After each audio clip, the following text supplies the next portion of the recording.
الحمدللہ رب العالمین والصلاة والسلام علی سید الانبیاء والمرسلین اما بعد فاعوذ باللہ من الشیطان الرجیم بسم اللہ الرحمن الرحیم یا ایہا الذین آمنوا قوا انفسکم واہلیکم نارا وقال اللہ تبارک وتعالی قل ان الخاسرین الذین خسروا انفسهم واہلیہم یوم القیامہ وقال اللہ تبارک وتعالی والذین آمنوا واتبعتهم ذریتهم بإیمان الحقنا بهم ذریتهم وما ألتناهم من عملهم من شیء صدق اللہ العظیم اللہم صلی علی محمد وعلی آل محمد وبارک وسلم رب اشرح لي صدری ویسر لي امری واحلل عقدۃ من لسانی یفقهوا قولی واجعل لي وزیرا من اہلی آمین یا رب العالمین۔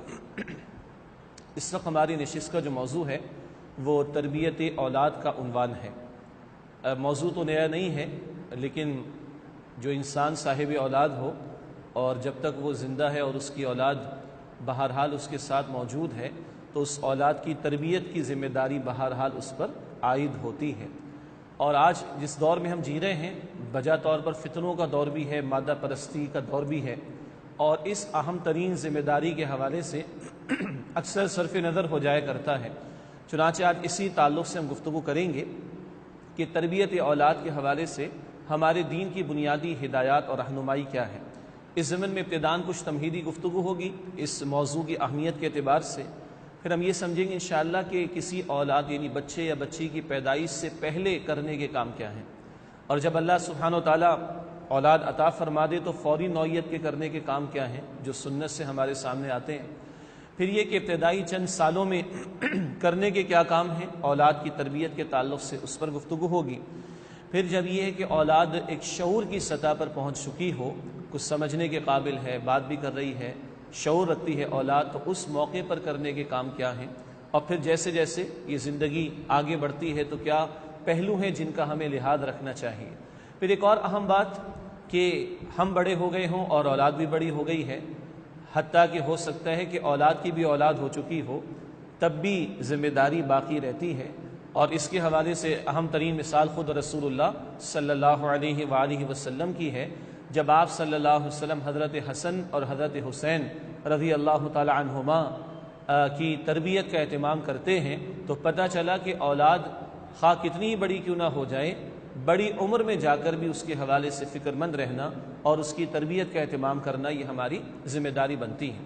اور انشاءاللہ گفتگو کے آخر میں چند دعائیں جو قرآن حکیم میں ہمارے سامنے آتی ہیں اولاد کے تعلق سے، اس کا تذکرہ بھی آپ کے سامنے کریں گے۔ تو سب سے پہلے گفتگو کا یہ حصہ کہ جس کو ہم تمہیدی گفتگو کہہ رہے ہیں اور تربیت اولاد کا جو موضوع ہے اس کی اہمیت کو ہم سمجھیں گے چند آیات اور ایک دو احادیث کی روشنی میں چند باتیں۔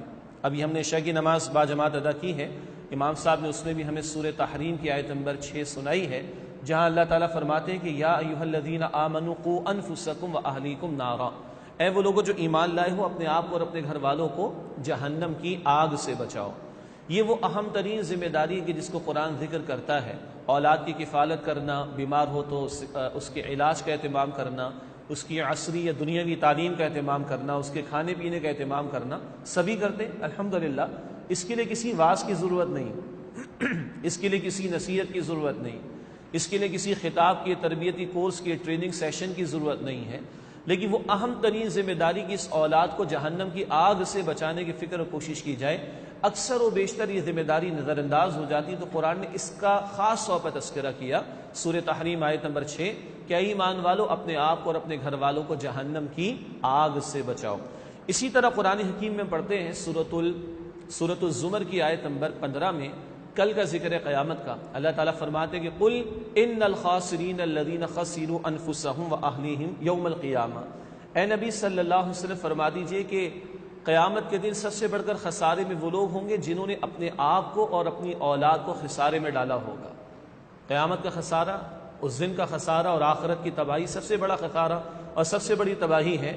کل کے تعلق سے فرمایا کہ اس دن فرما دیجئے سب سے بڑھ کر خسارے والے کون ہوں گے، سب سے بڑے نقصان والے کون ہوں گے، جنہوں نے اپنے آپ اور اپنے گھر والوں کو خسارے میں ڈالا قیامت کے دن۔ اللہ تعالی ہماری حفاظت فرمائے۔ اس کے برعکس قرآن ایک جنتی فیملی کا تذکرہ فرماتا ہے، بڑا پیارا نقشہ قرآن نے کھینچا سورہ طور کی آیت نمبر 21 میں۔ جنتی گھرانہ کیسا ہوتا ہے، سورہ طور کی آیت 21 میں فرمایا والذین آمنوا واتبعتهم ذریتهم بإیمان الحقنا بهم ذریتهم وما التناهم من عملهم من شیء، جو لوگ ایمان لائے اور ان کی اولاد نے ایمان میں ان کی پیروی کی، ہم ان کی اولاد کو ان کے ساتھ ملا دیں گے اور ان کے عمل میں کمی نہیں کریں گے۔ شرط کیا ہے؟ ماں باپ بھی ایمان پر ہوں، اولاد بھی ایمان پر ہو۔ فرمایا کہ جنت میں ملا دیں گے، عمل میں کمی نہیں کریں گے۔ تمام مفسرین نے فرمایا کہ اس سے مراد یہ ہے کہ جنت میں درجات تو بہت سارے ہیں، کوئی جنتی اوپر ہے، کوئی درمیان میں، کوئی نیچے ہوگا۔ اسی طرح فیملی کے ممکن ہے مختلف ممبرز جو ہیں مختلف مقامات پر ہوں، اللہ نیچے والوں کو لے جا کر بلند کر کے اوپر والوں کے ساتھ ملا دیں گے اور ساری فیملی کو وہاں پر جمع فرما دیں گے۔ یہ جنتی فیملی کا نقشہ قرآن میں سورہ طور کی آیت نمبر 21 میں اللہ تعالی ہمیں بھی اس کا مصداق بننے کی توفیق عطا فرمائے۔ اب چند احادیث اسی موضوع کی اہمیت کے تعلق سے۔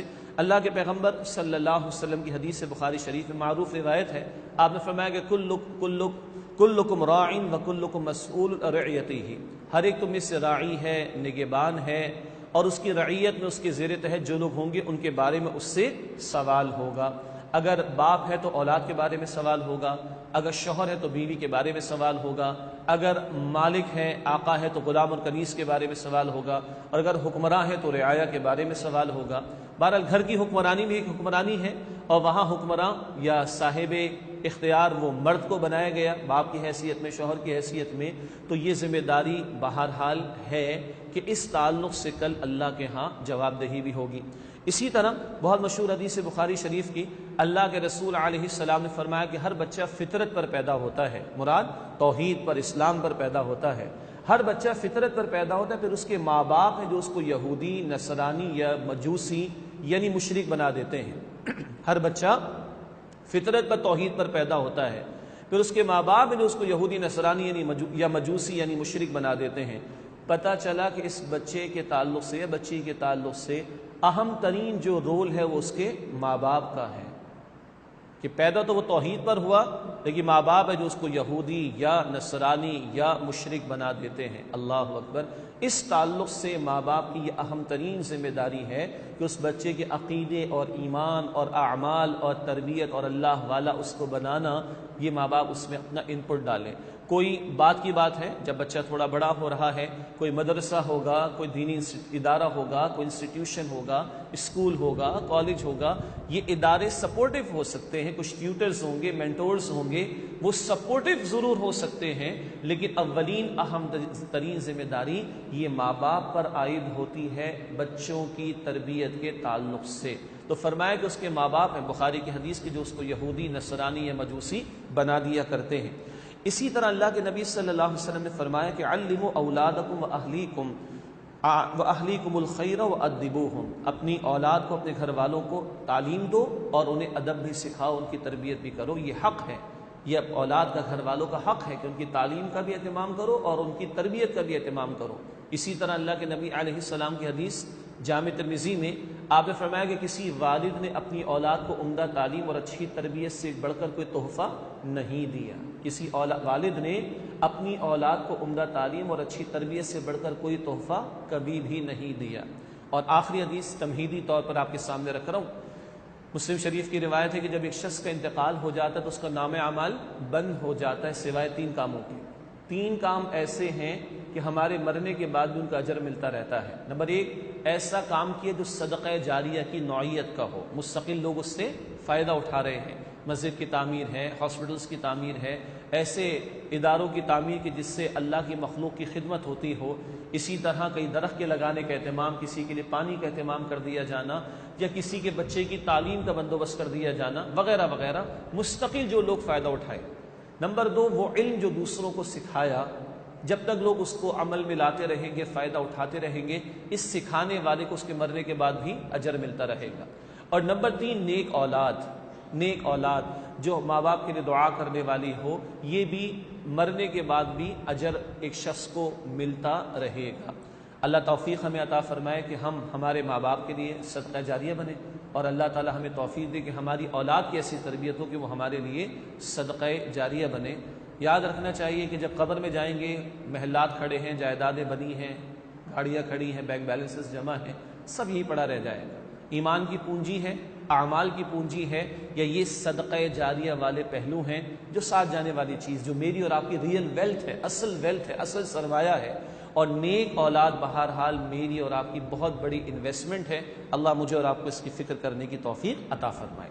یہ تو تمہیدی چند باتیں اولاد کے تعلق سے، اور موضوع آج ہمارا تربیت اولاد. اب آئیے اگلی بات کی طرف چلتے ہیں، اور وہ ہے کسی بچے یا بچی کی پیدائش سے پہلے چند باتیں. اس میں ایک بات تو بڑی ہی دلچسپ ہے، علماء نے لکھا ایک حدیث کی روشنی میں، بلکہ پہلے حدیث میں آپ کے سامنے رکھ دوں.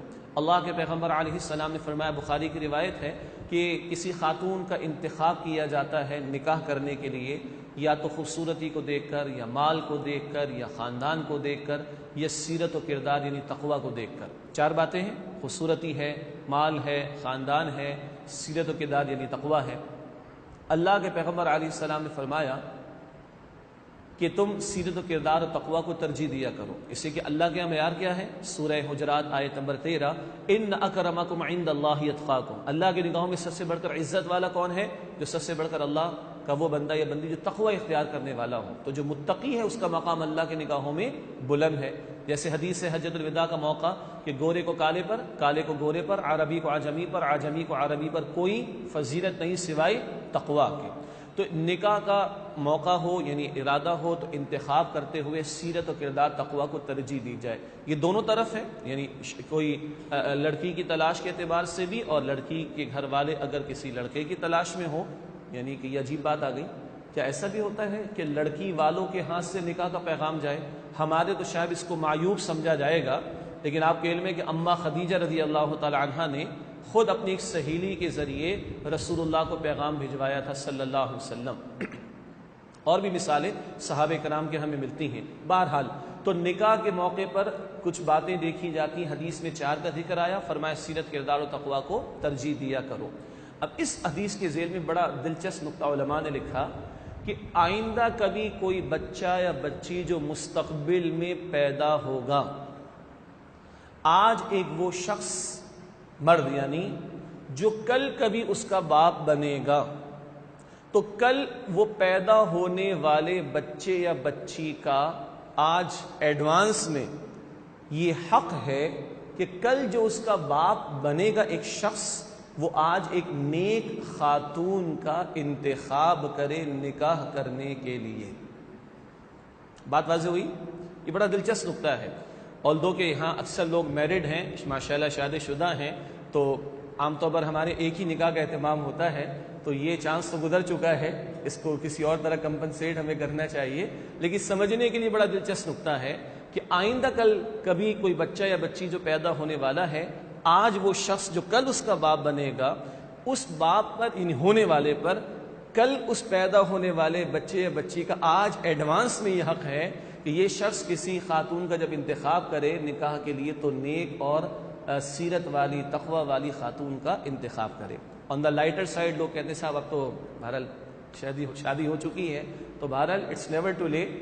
اللہ توفیق دے کہ ہم مرد خود بھی نیک ہوں، اور اللہ توفیق دے کہ ہم اپنے گھر والوں کی بھی تربیت کریں. تو آج بھی یہ خاتون جو کہ بیوی بھی ہے ایک شخص کی اور ماں بھی بن چکی ہے، وہ بھی نیک بنے تو سارے گھر والے ایک دوسرے کے لیے سپورٹیو ہوں. جیسے قرآن کہتا ہے، سورہ توبہ میں ذکر آتا ہے کہ والمؤمنون والمؤمنات بعضهم اولیاء بعض یأمرون بالمعروف وینہون عن المنکر. اہل ایمان مرد اور اہل ایمان عورتیں ایک دوسرے کے ساتھی ہیں، کمپینینز ہیں. مقصد میں مشن میں ایک دوسرے کو نیکی کی تعلیم دیتے ہیں، ایک دوسرے کو بدی سے روکتے ہیں. اللہ ہمیں گھر والوں کی تربیت کی توفیق عطا فرمائے. دوسری بات بڑی قیمتی ہے، اور یہ بھی اکثر و بیشتر صرف نظر اس سے ہوتا ہے، اگنور کر دیا جاتا ہے اس کو. وہ کیا ہے؟ زوجین کا جب تعلق قائم ہوتا ہے شوہر بیوی کا، اس تعلق کے قائم ہونے کے موقع پر ابتدا میں بھی دعا ہے اور اختتام پر بھی ایک دعا ہے. اللہ اکبر. اور خاص طور پر یہ اب تو خیر وہ کوئی پوچھنے ہی نہیں آتا ہے، ورنہ تو پہلے تو کوئی ٹرینڈ تھا کہ نکاح ہونے کا موقع آتا تھا تو وہ لڑکے آتے تھے مسجد میں امام صاحب کے پاس، امام صاحب ذرا کچھ گائیڈ کر دیں، کوئی کتاب بتا دیں، بس ذرا ٹپس بتا دیں 1 2 3 4 5 6 کبھی ہوتا تھا. اب تو کوئی پوچھتا ہی نہیں ہے. سب سمجھتے ہیں ہم ویری ویل کوالیفائڈ ہیں، سب کچھ ہمیں پتہ ہے، سب کچھ بہت کچھ پتہ ہے جو کچھ آؤٹ ہو چکا ہے. لیکن جو اصل کچھ ہے، جو دین کی تعلیم ہے، اللہ کی قسم 99% لوگ نہیں معلوم کرتے، اس کو نہیں معلوم کرتے. اور جب کبھی کچھ ینگسٹرز کو یہ بتایا گیا تو وہ کہتے ہیں اچھا اس ٹائم پر دعا بھی پڑھنی چاہیے. اور ینگسٹرز کے اچھے بھلے میرڈ لوگوں کو جب بتایا گیا تو ان کے چہرے پر تو ذرا کچھ اور ہی قسم کا انداز آیا. اچھا اس ٹائم پر دعا بھی ہے. اللہ اکبر. اب ذرا دعا سنیں. آغاز سے قبل یعنی جب تعلق کے قائم کرنے کا موقع ہو اس وقت کیا دعا ایک بتائی گئی؟ اللہم جنبنا الشیطان وجنب الشیطان ما رزقتنا. سبحان اللہ. اللہم جنبنا الشیطان، اے اللہ ہم دونوں کو شیطان سے بچا. وجنب الشیطان ما رزقتنا، اے اللہ جو رزق تو ہمیں آئندہ عطا فرمائے اس سے بھی شیطان سے بچا. اللہ اکبر. اس دعا میں جو کہ حدیث میں ہے اولاد کو کیا کہا گیا؟ رزق کہا گیا ہے. اللہ اکبر. تو اللہ ہم دونوں کو بچا شیطان سے، اور جو رزق تو آئندہ ہمیں عطا فرمائے اس کو بھی شیطان کے حملوں سے محفوظ فرما. اور ایک دعا جو تکمیل ہو گئی تعلق کی اس موقع پر بھی ہے، اللہم لا تجعل للشیطان فیما رزقتنی نصیبا. پھر رزق کا لفظ آیا، اللہم لا تجعل للشیطان فیما رزقتنی نصیبا. اے اللہ جو تو رزق ہمیں عطا فرمائے اس میں شیطان کا کوئی حصہ نہ رکھنا. اے اللہ جو رزق اب ہمیں عطا فرمائے اس میں شیطان کا کوئی حصہ نہ رکھنا. کیا مطلب؟ وہی رزق اولاد، اور اس کو اللہ شیطان کے حملوں سے بچا. اب آپ غور فرمائیے یہ کتنا پیارا دین ہے. ابھی بچہ یا بچی دنیا میں نہیں آئے اس کے لیے تربیت کا اہتمام، حفاظت کا اہتمام، اللہ کی مدد مل جائے، شیطان سے بچت ہو جائے، کب سے اس کا اہتمام ہو رہا ہے. حالانکہ کب کوئی تعلق قائم ہوگا جس کے نتیجے میں کوئی وہ ملاپ کے نتیجے میں اس رحم مادر میں یوٹرس میں کبھی کسی بچے یا بچی کی تخلیق کا عمل شروع ہوگا، نہ جانے کب. مگر ہر مرتبہ یہ دعا سکھائی جا رہی ہے. یہ ہے اتنا پیارا دین جس نے اس موقع تک کی بھی رہنمائی مجھے اور آپ کو عطا فرمائی ہے. یعنی آن دا لائٹر سائڈ بیڈ روم میں بھی اس دین نے ہمیں چھوڑا نہیں، وہاں تک کی رہنمائی بھی ہمیں اس دین نے عطا فرمائی ہے. تو یہ دعائیں ہیں اس یعنی زوجین کے تعلق کے موقع کے تعلق سے. پھر جب پتہ چل گیا یا پتہ نہ بھی چلا اور اولاد کی دعا تو کرنی ہے نا، ابراہیم علیہ السلام بھی فرماتے تھے، زکریا علیہ السلام بھی فرماتے تھے، تو ویسے بھی دعا اولاد کے حصول کی. اور خاص طور پر جب حمل ٹھہر گیا پتہ تو چل جاتا ہے. بڑی قیمتی دعائیں ہمیں قرآن میں ملتی ہیں. زکریا علیہ السلام کی دعا سورہ آل عمران میں ہم پڑھتے ہیں، اور ان کی تو ایک معجزانہ شان ہے. وہ انتہائی بڑھاپے میں ہیں، ان کی زوجہ اہلیہ وہ بانجھ ہو چکی ہیں، اور دعا ہو رہی ہے رب ھب لی من لدنک ذریۃ طیبہ، اے میرے رب مجھے پاکیزہ اولاد عطا فرما. سبحان اللہ. پیغمبروں نے ہمیں دعا کرنا بھی سکھایا اور اولاد کو مانگنا بھی سکھایا. صرف اولاد نہیں، ذریۃ طیبہ، اے میرے رب مجھے پاکیزہ اولاد عطا فرما. ابراہیم علیہ السلام کی دعا ہمیں ملتی ہے سورہ صافات میں، رب ھب لی من الصالحین، رب ھب لی من الصالحین، اے اللہ مجھے نیکوکاروں میں سے، نیک لوگوں میں سے اولاد عطا فرما. تو یہ ہے دعاؤں کا اہتمام اولاد کے حصول کے لیے. ایک اور اہم بات، حالت حمل میں جب ایک خاتون ہے تو یہ تجربات کی بات بھی ہے، صحابیات کا بھی طرز عمل ہمیں ملتا ہے، اور تجربات سے یہ بات ثابت شدہ ہے. یہ حالت حمل کے دوران ایک ماں یعنی جو کل ماں بننے جا رہی ہے وہ خاتون، اس کے اعمال، اس کے خیالات، اس کے نظریات، اس کے مشاہدات، اس کی مصروفیات، اس سب کا یا ان سب کا وہ حمل میں ترتیب پانے والے بچے پر اثر پڑتا ہے. اس کے مشاہدات جو کچھ وہ دیکھ رہی، اس کے نظریات، وہ خیالات جو کچھ وہ سوچ رہی ہے، اس کی ایکٹیویٹیز جو وہ کام کر رہی ہے، اس کی مصروفیات جن میں وہ انگیجڈ ہے، ان سب کا اثر پڑتا ہے حالت حمل میں ترتیب پانے والے یا پرورش پانے والے بچے پر. اٹلی کے اندر پرانی بات ہے، ایک ایکسپیریمنٹ کیا گیا. کچھ حاملہ پریگننٹ خواتین کو جمع کیا گیا اور ان کو میوزک کی بہت ساری دھنیں سنائی گئیں، اور یہ دیکھا گیا کہ کس خاتون نے میوزک کی کس دھن کو سب سے زیادہ پسند کیا ہے، اور اس سب کا ریکارڈ رکھا گیا. اس کے بعد ان سب سے کانٹیکٹ رکھا گیا. جب ان سب خواتین کے ہاں بچوں کی پیدائش ہو گئی تو کوئی 8 مہینہ 10 مہینہ یا سال اس کے اندر کی مدت کے دوران ان ساری خواتین اور ان کے بچوں کو دوبارہ جمع کیا گیا، اور اب ان سارے بچوں کو وہ تمام دھنیں میوزک کی دوبارہ سنائی گئیں جو پہلے ان کی ماؤں کو سنائی گئی تھی، اور رزلٹ کیا نکلا؟ تقریباً ہر بچے نے اسی دھن پر زیادہ ایکشن کیا یا ایکسپریشن کو جس نے دیے یا رسپانس اس نے دیا سب سے زیادہ اس دھن پر جس کو اس کی ماں نے سب سے زیادہ پسند کیا تھا۔ اگر میوزک کے یہ اثرات ہو سکتے ہیں تو جب اللہ کی ایک بندی حالت حمل میں قرآن کی تلاوت بھی کر رہی ہو، نماز بھی ادا کر رہی ہو، خیر کے جملے اس کی زبان پر ہوں، اچھے کام وہ کر رہی ہو، اچھے مناظر وہ دیکھ رہی ہو، اچھی باتیں وہ سن رہی ہو، تو کیا اس کے اثرات نہیں پڑیں گے؟ لازماً پڑیں گے۔ یہود کے بارے میں کہا جاتا ہے بہت ہی شارپ ہوتے ہیں، بہت ہی کلیور ہوتے ہیں، اور ان کے بارے میں یہ بات بھی مشہور ہے کہ جب حالت حمل کا موقع ہوتا ہے تو وہ بچی یا بچہ جو کل پیدا ہوگا اس کے ہونے والے ماں باپ و شوہر و بیوی وہ میتھس کے مشکل ترین موسٹ کمپلیکیٹڈ جو کوسچنز ہیں اس کو سولو کر رہے ہوتے ہیں بیٹھ کر، اور اس کے اثرات اس بچے بچی پر پڑ رہے ہوتے ہیں۔ بھارت یہ پروون بات ہے۔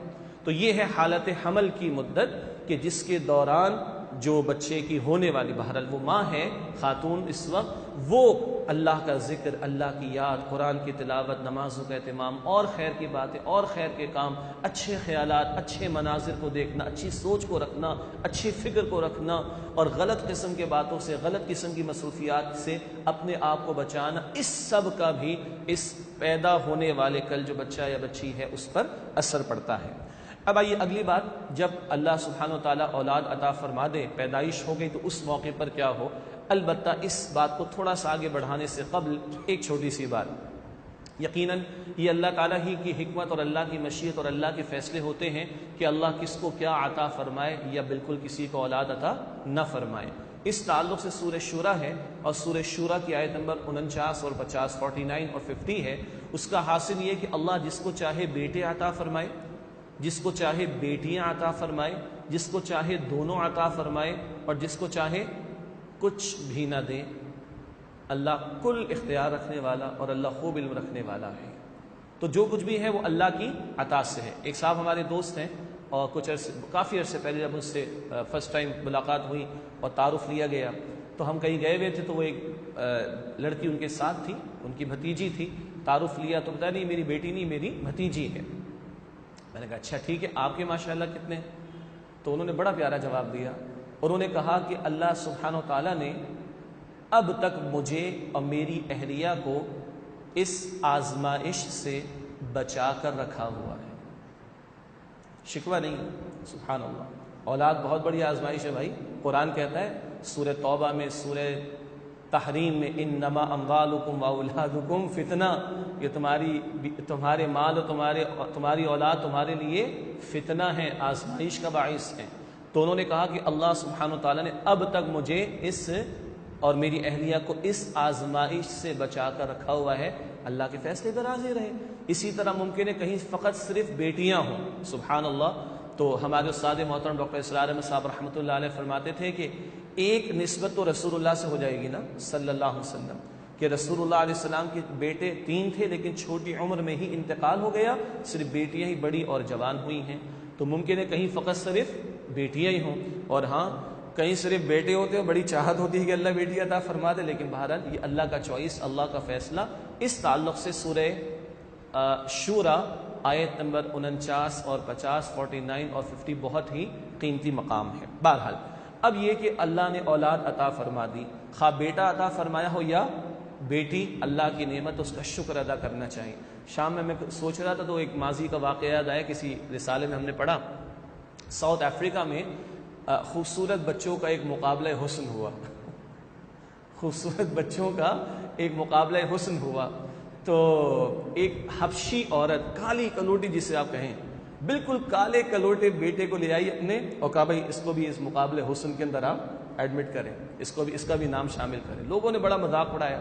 خیر وہ مقابلہ مکمل ہوا، جو جیوری تھی، جو ججز تھے، انہوں نے فیصلہ ہولڈ کر لیا 3 دن کے لیے، ڈس ایگریمنٹ ہو گیا، اور 3 دن کے بعد پتہ ہے کیا فیصلہ ہے؟ آپ سمجھ رہے ہوں گے کیا فیصلہ آیا ہوگا؟ وہ بچہ نمبر 1 آیا، اور ججز نے کہا کہ اس کے کلر کی وجہ سے اس کو ہم نے کوئی نمبر 1 نہیں دیا ہے، وہ تو کالا ہے۔ اس کی ماں نے اس کو یہ سمجھا کہ میرا بچہ سب سے پیارا ہے، سبحان اللہ، میرا بچہ سب سے پیارا ہے اور یہ اس قابل ہے اس کو مقابلے حسن میں، بچوں کے مقابلے حسن میں کھڑا کیا جائے، تو اس کی ماں کو آنر کرنے کے لیے ہم نے اس بچے کو فرسٹ پرائز دیا ہے، سبحان اللہ۔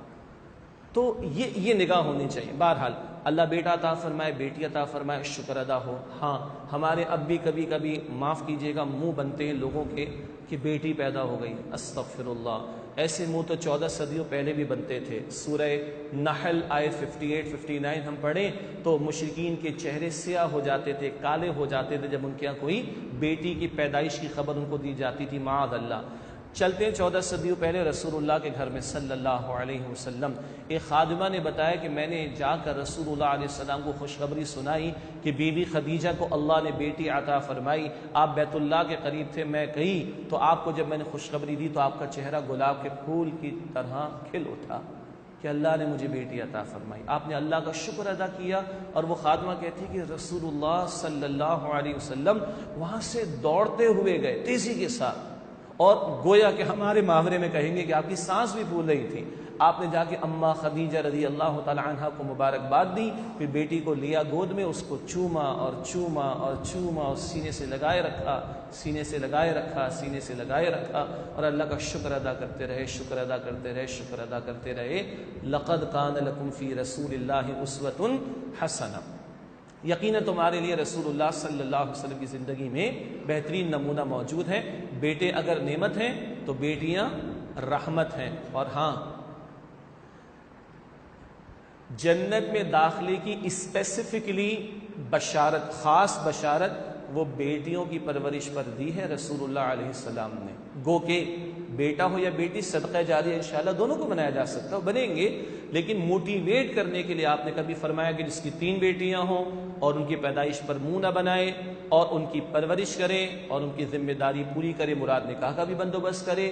ایک روایت میں فرمایا کہ میں اور وہ جنت میں ساتھ ہوں گے۔ اپنی شہادت کی انگلی اور درمیان والی انگلی رسول اللہ نے ملا کر دکھائی صلی اللہ علیہ وسلم۔ ایک روایت میں فرمایا کہ یہ بیٹیاں اس کے لیے جنت میں داخلے کا باعث ہوں گی، اور ایک روایت فرمایا کہ جہنم سے بچاؤ کا ذریعہ بنے گی۔ اللہ ہمیں بیٹیوں کی قدر کرنے کی توفیق عطا فرمائے۔ ایسی ایک بات آپ بیان فرما رہے تھے، مجلس تھی، ایک صحابی کھڑے ہوئے، عرض کی کہ اللہ کے پیغمبر میری تو 2 بیٹیاں ہیں، آپ نے فرمایا تم بھی ان کی ذمہ داری پوری کرو، اللہ تمہیں بھی اجر عطا فرمائے گا۔ اس کے بعد محفل ہو گئی مکمل، اللہ کے رسول تشریف لے گئے صلی اللہ علیہ وسلم، وہاں ایک صحابی موجود تھے اور ان صحابی نے اپنے گمان پیش کیا۔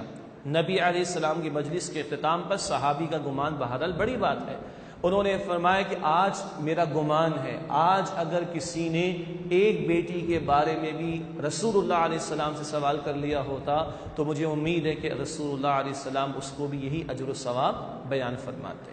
بہرحال بیٹوں کی تو سبھی قدر کرتے ہیں، بیٹیوں کی بھی کرنی چاہیے۔ بہرحال اللہ نے اولاد دی، اللہ کا شکر ادا کرنا ہے۔ اب فوری کچھ کرنے کے کام ہیں، پہلے دن، ابتدائی دن اور 7ویں دن۔ شروع میں فوری کرنے کا پہلا کام کیا ہے؟ بچے کے کان میں اذان کہنا اور اقامت کہنا۔ دائیں کان میں اذان ہے، بائیں کان میں اقامت ہے۔ البتہ ایک اختلاف چھوٹا سا ہے، اور آپ کے علم میں کہ ہم اپنے پلیٹ فارم سے اگر کوئی اختلاف ہوتا ہے تو ذکر کر دیتے تاکہ جوڑ کر ہم ایک دوسرے کے ساتھ چل سکیں۔ ہمارے ہاں جو اہل حدیث حضرات ہیں ان کے ہاں یہ جو روایت ہے دائیں اور بائیں کان والی، اس میں جو بائیں کان میں اقامت کہنے والی بات ہے وہ ان کے نزدیک وہ فرماتے ہیں کہ ضعیف ہے، اس لیے ان کے ہاں اس پر عمل نہیں ہوتا۔ شاید کبھی آپ ایسا دیکھیں تو ہم پریشان نہ ہوں۔ اور احناف کے جو حنفی اسکول آف تھاٹ ہے یہ دونوں باتیں روایات لی جاتی ہیں، اور دائیں کان میں اذان، بائیں کان میں اقامت۔ یہ تو ایک ذرا سا علمی سا اختلاف۔ البتہ یہ اذان اور اقامت کیا ہے؟ سبحان اللہ، پہلے دن سے اس بچے اور بچی کی تربیت کا اہتمام، اس کی نظریاتی تربیت کا اہتمام، اس کی اصل فکر کا اہتمام۔ اللہ اکبر، اللہ سب سے بڑا ہے۔ اشہد ان لا الہ الا اللہ، میں دہرا نہیں رہا، اللہ کی الوہیت، اللہ کے معبود ہونے کی گواہی، اس کے سوا کوئی معبود نہیں۔ اشہد ان محمد رسول اللہ، رسول اللہ علیہ السلام کی رسالت کی گواہی۔ حی علی الصلاۃ، آؤ نماز کی طرف، اللہ کے سامنے جھکنے کا تصور۔ حی علی الفلاح، آؤ فلاح کی طرف، کامیابی کی طرف۔ وہ اصل کامیابی آخرت کی آج ابھی پیدا ہی ہوا ہے، اور پہلے دن سے اس کی تعلیم اور تربیت، نظریاتی تعلیم، فکری تعلیم، آئیڈیالوجیکل بیسس کے اوپر اس کی تعلیم، اس کا اہتمام ہو رہا ہے۔ کوشش کرنی چاہیے کہ اذان ہم خود دیں، ٹھیک ہے، یہ آؤٹ سورس کرنے کی ضرورت نہیں کہ کسی کو بلا لو پیسے دے دو، اور دو ہاتھ اور آگے کچھ لوگ چلے جاتے ہیں، وہ موبائل فون پر ہی اذان لگا دیتے ہیں۔ نہیں بھائی، بہت اچھی اذان ہوگی موبائل فون پر، ویسے کہیں سن لیجئے گا، لیکن اللہ ہمیں توفیق دے ہم خود اس قابل ہوں کہ بچہ یا بچی جو پیدا ہو اذان کہیں اس کے دائیں کان میں اور اقامت اس کے بائیں کان میں۔ ایک دوسرا کام جو بھی فوری ہے، پہلے دن دوسرے دن شروع میں ہو جائے تو اچھی بات ہے، وہ ہے تحنیک۔ تحنیک کو ہم کہتے ہیں گھٹی دینا، ٹھیک ہے، اور یہ لفظ اللہ اکبر شیطان کے بارے میں بھی آیا قرآن میں، سورہ بنی اسرائیل میں ہے، لَأَحْتَنِكَنَّ ذُرِّيَّتَهُ۔ اے اللہ، شیطان نے کہا اللہ سے، اللہ تو مجھے موقع تو دے، میں اس آدم کی اولاد کی جڑ تک پہنچ کر اس کو برباد کر دوں گا۔ اللہ اکبر، لَأَحْتَنِكَنَّ ذُرِّيَّتَهُ، میں اس آدم کی اولاد کی جڑ تک میں پہنچ کر اس کو تباہ کر دوں گا۔ اس کو سمجھیے ایک حدیث سے، حدیث شریف معروف ہے، مسلم شریف کی روایت ہے، اللہ کے پیغمبر علیہ السلام نے فرمایا، شیطان انسان کے وجود میں کیسے دوڑتا ہے؟ مجرى الدم، جیسے کہ خون دوڑتا ہے، تو یہ اس کے اثرات بہت اندر تک ہیں، ان کا توڑ کرنے کے لیے رحمان کی بات، رحمان کے کلمات، رحمان کے پیغمبر کی بتائی ہوئی بات، اس کو بھی جڑوں کے اندر اتارا جائے، وہ اذان و اقامت۔ اور اب تحنیک کیا ہے؟ گھٹی دینا، معروف بات ہے، اللہ کے پیغمبر نے بھی کیا صلی اللہ علیہ وسلم، اور وہ یہ ہے کہ کھجور کسی اللہ کے نیک بندے سے، اللہ کا کوئی نیک بندہ ہو، کسی اس کو جو ہے بلا کر اس سے ریکویسٹ کر دی جائے، اور وہ کھجور اپنے منہ میں خوب چبا کر خوب نرم کر لے، بالکل چھوٹا سا حصہ، چھوٹا سا بچہ ہے ابھی، بہت نرم کر لے، بالکل معمولی سا ایک حصہ، بہت ہی چھوٹا سا، اور وہ اپنے منہ میں اس کو نرم کرے اور اس بچے کی زبان کے نیچے یعنی تالو پر رکھ دے۔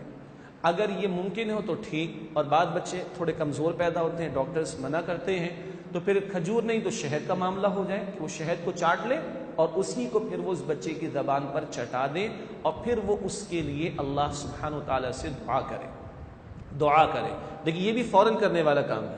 ایک دفعہ ہم نے کہیں اسی DHA کے علاقے میں کہیں بیان کیا، بہت پرانی بات ہے، کوئی 8-10 سال پرانی بات بیان کر دی ہم نے، یہ سارا درس جو آج ہو رہا ہے، اگلے ہفتے جب درس کی باری آئی تو ایک بڑا ماشاءاللہ صحت مند بچہ چلا آ رہا ہے، کوئی 10 مہینے کا ماشاءاللہ، اور ایک بڑا سا ٹوکرا کھجور کا چلا آ رہا ہے۔ تو ہم نے کہا جی یہ کیا ہے؟ بولے اس کی تحنیک کروانی۔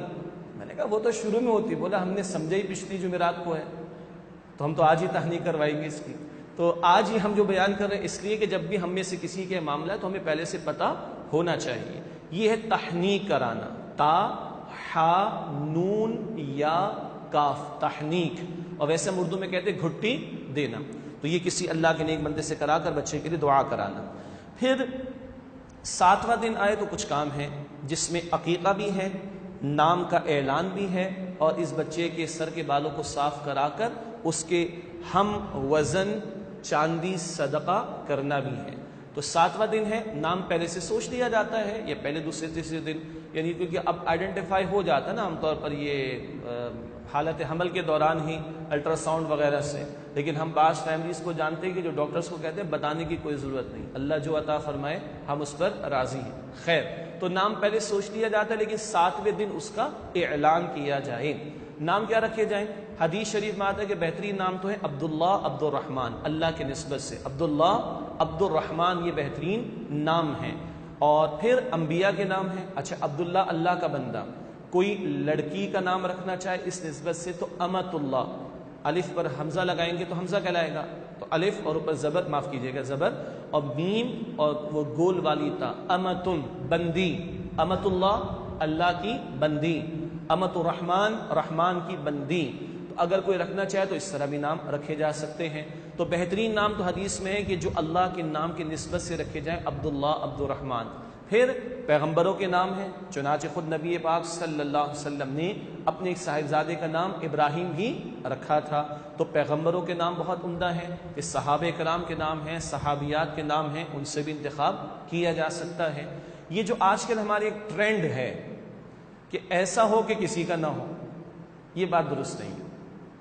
ایسا ہو کہ کسی کا نہ ہو، یہ بات درست نہیں ہے۔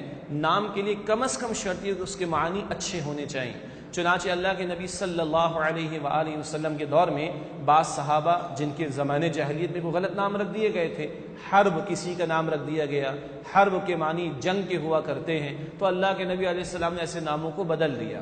تو کم از کم نام کے تعلق سے تقاضا یہ ہے کہ اس کے معنی اچھے ہونے چاہیے، اور پھر وہ اللہ کی نسبت سے عبداللہ یا پیغمبروں کے نام، صحابہ کے نام یا صحابیات کے نام، اور یہ بھی بچے کا حق ہے یا بچی کا کہ اس کا اچھا اور عمدہ معانی والا نام رکھا جائے۔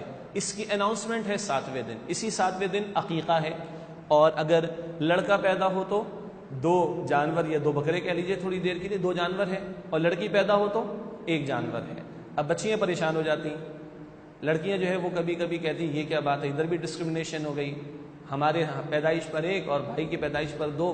تو یہ سوال آتا ہے اور آ سکتا ہے، تو بزرگوں نے بڑا پیارا جواب دیا، اہل علم نے اس کا بڑا پیارا جواب دیا، جو جواب لڑکوں کے اگینسٹ چلا جاتا ہے۔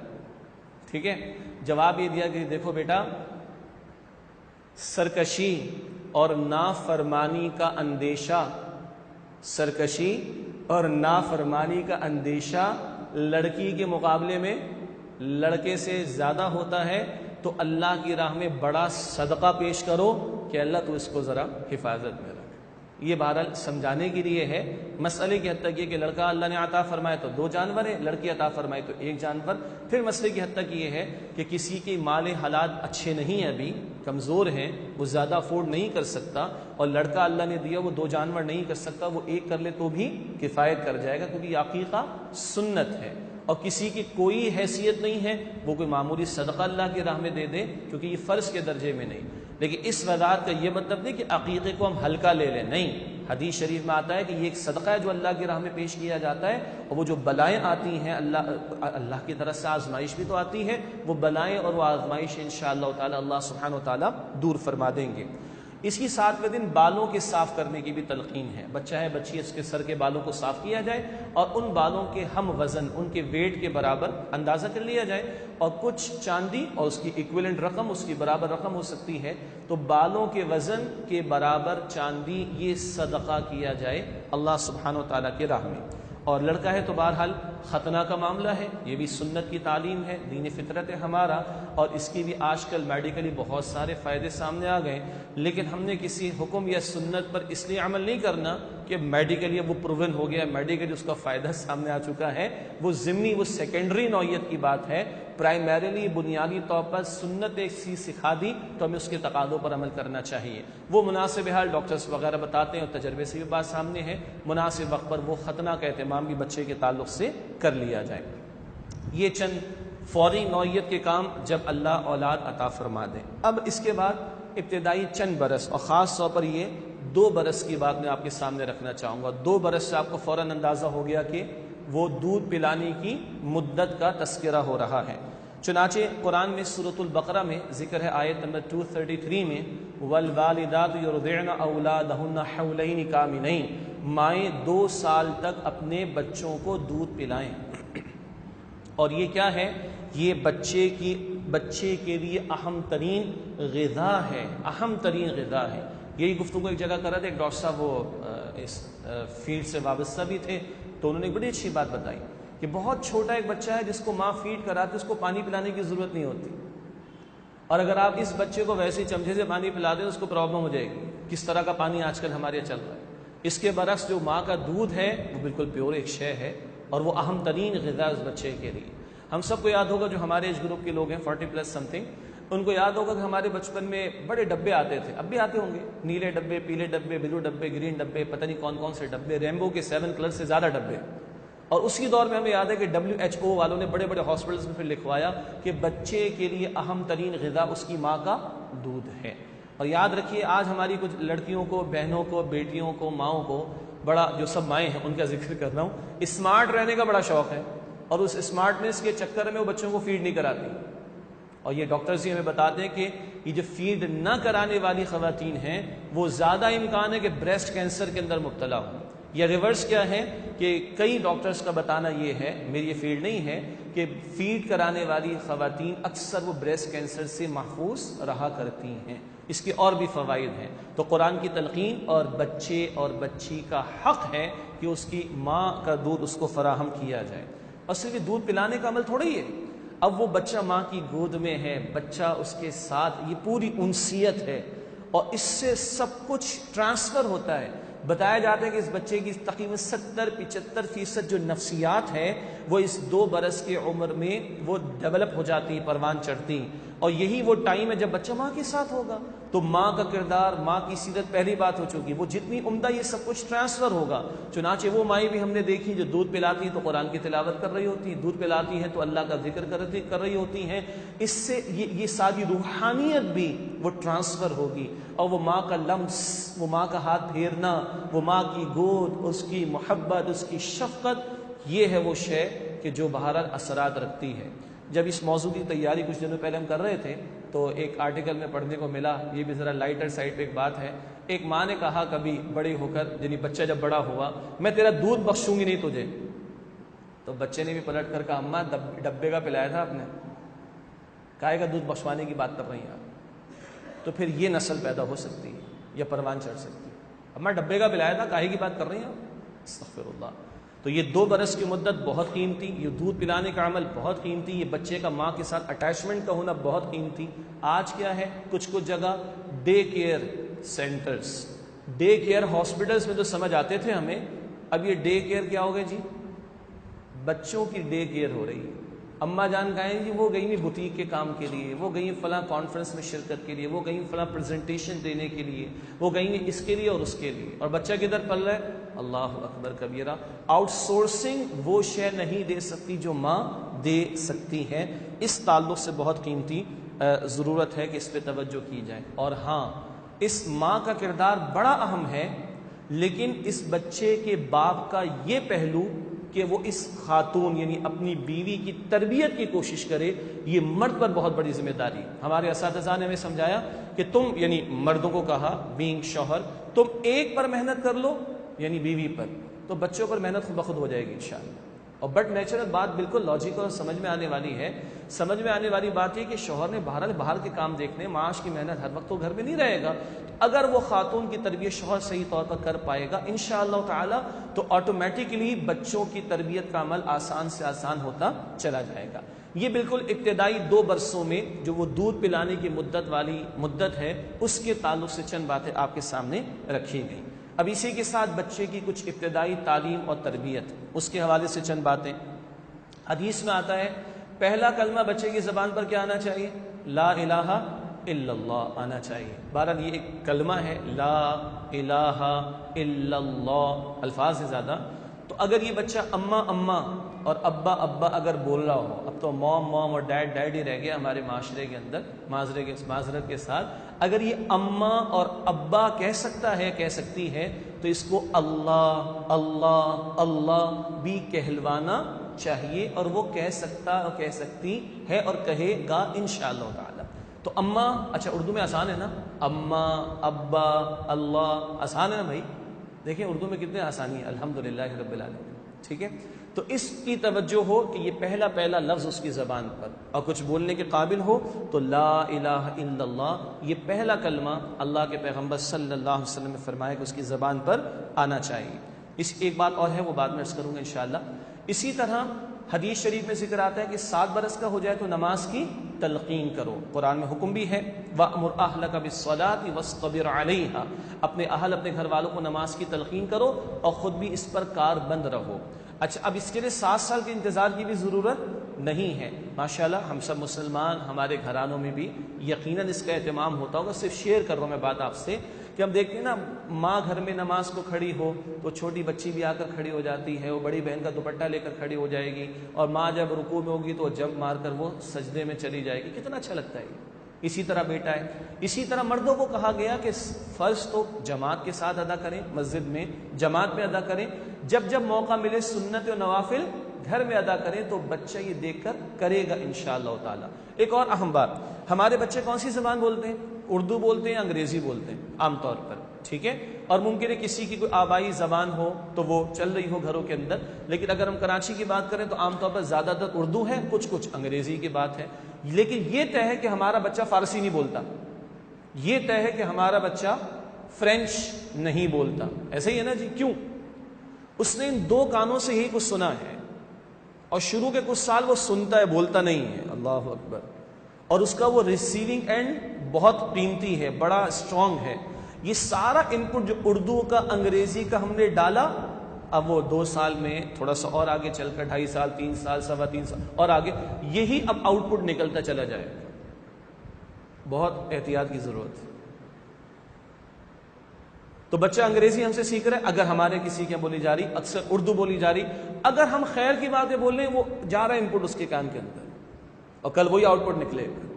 تو اس طرح بہت ساری باتیں ہیں جو وہ سیکھے گا اور کل ہمارے سامنے کر رہا ہوگا۔ نماز کا فقط ابھی ذکر ہوا، چند اور باتوں کا تذکرہ آپ کے سامنے کریں گے انشاءاللہ تعالی۔ اب کیا ہے، یہ بچہ، یہ بچی 2 سال، 2.5، 3 یہ اب ڈیولپ ہو رہے ہیں۔ اب اہم ترین ذمہ داری خود ماں باپ پر ہے کہ وہ گھر کا ماحول ٹھیک کریں۔ ایک صاحب انڈیا میں کہیں گفتگو کر رہے تھے، یہی ٹاپک تھا، انگلش میں تھا ان کا ٹاپک، تربیت اولاد۔ انہوں نے بسم اللہ الرحمن الرحیم پڑھ کے شروع کر کے کہا، میں آپ سے آج اولاد کے بارے میں کوئی بات نہیں کرنا چاہتا۔ سب لوگ پریشان ہو گئے، بھائی تربیت اولاد کا ٹاپک ہے، اولاد کے بارے میں باتیں، بولا میں آپ سے اپنے اور آپ کے بارے میں بات کرنا چاہتا ہوں۔ میں بھی پیرنٹ ہوں، آپ بھی پیرنٹ ہیں، میں بھی باپ ہوں، آپ لوگ بھی ماں باپ ہیں۔ میں اور آپ سیدھے ہوں گے تو ہماری اولاد سیدھی ہوگی، وہ ہم سے ہی سیکھیں گے۔ تو اب وہ ماحول ہم نے پیدا کرنا ہے گھر میں، جس میں ایک مثال تو نماز کی آئی، اب بہت ساری باتیں، بچہ ہمیں دیکھ کر بہت کچھ کر رہا ہے۔ ویسے تو ہم کہتے ہیں خربوزے کو دیکھ کر خربوزہ رنگ پکڑتا ہے، پتہ نہیں کیا ہے، انگلش میں کچھ اور ہی عجیب سا ایک جملہ ہے، میں ترجمہ نہیں کروں گا، منکی ڈز واٹ منکی سیز، پتہ نہیں کیوں بیان کرتے ہیں اس کو، بہرحال تو اردو میں بیان کر دیتے ہیں، خربوزہ خربوزے کو دیکھ کر رنگ پکڑتا ہے۔ تو اب بچہ مجھے اور آپ کو، یعنی ماں باپ کو آبزرو کر رہا ہے، جو کریں گے وہ کرے گا، اور اکثر چیزیں وہ ہماری لے، ناشتے کا مینیو عام طور پر سیم ہوتا ہے، وہ دادا کے دور سے چلا رہا ہے، عام طور پر وہی اماں ابا کا، وہی ہمارا چل رہا ہے۔ اسی طرح بہت ساری باتیں وہ ہم سے لے گا، چنانچہ اگر وہ باپ کو سیدھا سکھاتے ہوئے دیکھ رہا ہے تو سیدھا سکھا لے گا، اگر وہ باپ کو الٹے ہاتھ سے گلاس پکڑتے ہوئے دیکھے گا تو اس کا خیال نہیں کرے گا، الٹے ہاتھ سے پکڑتا رہے گا۔ اگر وہ باپ کو بسم اللہ پڑھتے ہوئے دیکھے گا، فالو کر لے گا۔ اگر واش روم جاتے ہوئے بار بار آبزرو کر ہی لے گا کہ جب بھی ابا جاتے ہیں تو یہ لیفٹ والا کیوں آگے ہوتا ہے، رائٹ والا، مسنون عمل ہے نا، ہم سب کو پتہ ہے۔ یہ وہ چیزیں جو ہمیں اپنی پریکٹس سے اپنے بچوں کے اندر انکلکیٹ کرنی۔ دعائیں ہیں، مسنون دعائیں ہیں، مسنون آداب ہیں نبی اکرم صلی اللہ علیہ وسلم کے، یہ لرننگ بائی پریکٹس جسے کہا جاتا ہے، اس کی انوائرمنٹ ہم نے دینی۔ تو ماں اور باپ خود جب باعمل ہوں گے تو یہ باتیں آٹومیٹکلی ہمارے بچوں کے اندر انکلکیٹ ہوتی جائیں گی، اور یوں پریکٹیکلی اور نیچرل انداز میں، فطری انداز میں ان کی تربیت کا عمل آگے بڑھے گا انشاءاللہ تعالی۔ ایک اور بات ہے، اس عمر میں بچے تھوڑے چھوٹے ہیں، ابھی 3 4 سال 5 سال، تو وہ بڑی بوڑھیاں تو لوریاں سنایا کرتی تھی۔ وہ لوریاں اگر آج بھی کسی کے گھر میں اہتمام ہو تو کبھی کبھی ان جملوں میں پورا عقیدہ ہوتا ہے۔ دعا پڑھتی تھیں مائیں دوائی پلاتے ہوئے، اللہ شافی اللہ کافی، سادہ سے 2 جملے لیکن پورا عقیدہ ہے۔ شفا اللہ دے گا، ڈاکٹر نہیں دے گا بھائی، ڈاکٹر ذریعہ ہے، دوا ذریعہ ہے، لیکن شافی کون ہے؟ اللہ۔ باپ لے کر آ گیا دوا، باپ تمہیں ہاسپٹل بھی لے گیا، اچھی گاڑی میں لے کے گیا، اچھے ہاسپٹل میں لے کے گیا، اچھی میڈیسن بھی لا کے دی، کھلائے گا پلائے گا بھی، لیکن کافی کون ہوگا؟ اللہ۔ یہ پورا عقیدہ ہے، اللہ شافی اللہ کافی، یہ پورا عقیدہ جا رہا ہے۔ اسی طرح لوریاں ہوں گی، کچھ جملے ہوں گے، کچھ نظمیں ہوں گی، لا حرج، کچھ اچھی پویمز ہوں گی، اس سے جو اویلیبل ہے بہت کچھ، اللہ کا شکر ہے۔ یعنی اب یہ امت کو اتنی بانجھ نہیں ہے۔ کراچی میں ایک ہوتا ہے بہت بڑا ایکسپو میں، education fair, Karachi international book fair, اس میں ہم قرآن اکیڈمی کی طرف سے بھی اسٹال لگاتے ہیں۔ الحمدللہ پچھلے چند سالوں میں بہت خوش آئند بات یہ سامنے آئی ہے کہ ایک بہت بڑی تعداد پریکٹسنگ فیملیز دینی اعتبار سے ان کی وہاں میں دکھائی دیتی ہے، بچوں کے ساتھ پیرنٹس آ رہے ہیں، بکس لے رہے، اور چیزیں گیجٹس وغیرہ لے رہے ہیں۔ اور اب کچھ لوگوں کا خیال ہے کہ اب ایک بک فیئر صرف اسلامک بکس کا ہونا چاہیے اور ایکسپو میں ہونا چاہیے، کچھ لوگوں کا خیال ہے۔ اس کا مطلب ہے یہ مارکیٹ ڈیولپ ہو رہی ہے، تو یہ کام کیا ہے بہت سارے اداروں نے، تھوڑا تلاش کریں گے تو چیزیں ہمیں میسر آئیں گی۔ یعنی یہ جو ہم نے کر لیا نا کہ بچے کے ہاتھ میں ہم نے موبائل فون دے دیا اور ان لمیٹڈ گیجٹس دے دیے، کارٹون لگا دیے، تو وہ کارٹون پورا ایک مینٹور ہے، وہ پوری تربیت کرتا ہے، وہ چوری کرنا بھی سکھاتا ہے، فراڈ کرنا بھی سکھاتا ہے، جھوٹ بولنا بھی سکھاتا ہے، بے وقوف بنانا بھی سکھاتا ہے، دوسرے کا نقصان کرنا بھی سکھاتا ہے۔ یہ جان چھڑانے والے کام ہم نے نہیں کرنے، آلدو کچھ اچھے کارٹونز، کچھ اچھے پروگرامز بھی دینی مزاج کے لوگوں نے ڈیولپ کر لیے ہیں، وہ بھی تلاش کر لیجئے، لیکن جو جان چھڑانے کے لیے کیا جاتا ہے نا، بچے کو لگا دیا ہم اپنے کاموں میں لگے ہوئے، وہ سارا کام الٹا والا تربیت کا، وہ ٹی وی یا وہ گیجٹ، وہ اسکرین وہ کر ڈالے گی۔ اس کے حوالے سے ہمیں محتاط رہنا ہے۔ تو بہرحال چھوٹا یہ لوریاں ہیں، جملے ہیں، پوئمز ہیں، یہ چھوٹے بچوں کی بات ہو رہی ہے۔ البتہ اس میں اس موقع پر بھی اہم ترین کردار وہ ماں باپ کا ہے کہ وہ بچوں کو لے کر بیٹھیں اور بلکہ یوں معاف کیجیے گا، اپنے کردار سے کچھ باتیں بنیادی اخلاقیات کی، دین کی تعلیمات کی ان کو سکھانے کی کوشش کریں۔ اور اگر ایسا ہو، ہمارے ہاں تنظیم اسلامی میں ایک بات ہمیں سکھائی جاتی ہے کہ جہاں ہم دین کی دعوت کا کام باہر کر رہے ہیں، دوسروں کے ساتھ کر رہے ہیں، وہیں کوشش کی جائے کہ اپنے گھر والوں کو بھی بٹھا کر ٹائم فکس کر کے کوئی گھر میں درس اور چھوٹی چھوٹی اور چیزوں کا اہتمام کیا جائے۔ اس کو ہمارے تنظیم اسلامی کے نظم کے تحت گھریلو اسرہ کہتے ہیں ہم، یعنی گھر والوں کے ساتھ بیٹھ کر کوئی دینی محفل کا اہتمام کرنا، اور پھر بچوں کی ایج کے اعتبار سے، عمر کے اعتبار سے، مائنڈ سیٹ کے اعتبار سے، بہت چھوٹے بچے ہیں تو ان سے پویم سن لیں گے، کلمہ سن لیں گے، تھوڑے بڑے ہیں تو کچھ پڑھ کر سنوا لیں گے، ان سے سنا دیں گے ان کو، اور بڑے ہیں تو پھر بکس ہیں، تفاسیر ہیں، احادیث کی کتب ہیں، ان سب کا بھی اہتمام ہو سکتا ہے۔ اچھا، کن باتوں پر ہمارا فوکس رہنا چاہیے؟ میں 3 باتیں، ایک قرآن سے اور 2 اللہ کے پیغمبر کی سنت سے آپ کے سامنے رکھ رہا ہوں، جس سے اندازہ ہو کہ کس کس انداز سے فکر کی ضرورت ہے۔ قرآن حکیم میں سورہ لقمان کا دوسرا رکوع بڑا پیارا مقام ہے، اور ہمارے جو منتخب نصاب پڑھایا جاتا ہے، استاد محترم ڈاکٹر اسرار احمد صاحب رحمۃ اللہ علیہ نے کئی مرتبہ اس کو بیان فرمایا ہے۔ اس منتخب نصاب میں سورہ لقمان کا درس بھی شامل۔ سورہ لقمان کا دوسرا رکوع ہے، اور حکیم لقمان نے اپنے بیٹے کو وصیتیں کی تھیں، اور یہ وصیتیں اتنی قیمتی ہیں کہ اللہ تعالی نے ان وصیتوں کو قرآن میں نقل کیا ہے۔ میں اس کا درس تو نہیں آپ کے سامنے دے سکتا، لسٹ کر رہا ہوں پوائنٹس کو۔ ایک بات، بیٹا اللہ کے ساتھ کسی کو شریک نہ کرنا، اور الفاظ کیا ہیں؟ یا بنیا، سبحان اللہ، اے میرے پیارے بیٹے، یہ ترجمہ ہے، اے میرے پیارے بیٹے۔ ہم اپنے بچوں کو کیسے پکارتے ہیں؟ الحمدللہ بہت اچھی طریقے سے پکارتے ہیں، لیکن گڑبڑ اگر ہو رہی ہے تو اس کو کریکٹ کرنا ہمارا فرض بنتا ہے۔ یا بنیا، اے میرے پیارے بیٹے، اے میرے پیارے بیٹے۔ تو پہلی وصیت، شرک سے بچو، شرک سب سے بڑا ظلم ہے۔ دوسری وصیت، بیٹا رائی کے دانے کے برابر بھی کوئی عمل ہوگا قیامت کے دن پیش ہوگا۔ پھر بیٹا نماز قائم کرو، بیٹا نیکی کا حکم دو، بیٹا بدی سے روکو، اور بیٹا اس راستے میں جو مشقت آئے، مشکلات آئیں، مصائب آئیں، ان پر صبر کرو۔ پھر اپنے گال نہ پھلاؤ، یعنی تکبر نہ کرو، اور میانہ روی اختیار کرو، معاملات میں، چال میں میانہ روی، درمیانہ راستہ، اور چیخنے چلانے سے بچو، اپنی آواز کو دھیما رکھو، کیونکہ سب سے بری آواز یقیناً گدھے کی آواز ہوا کرتی ہے۔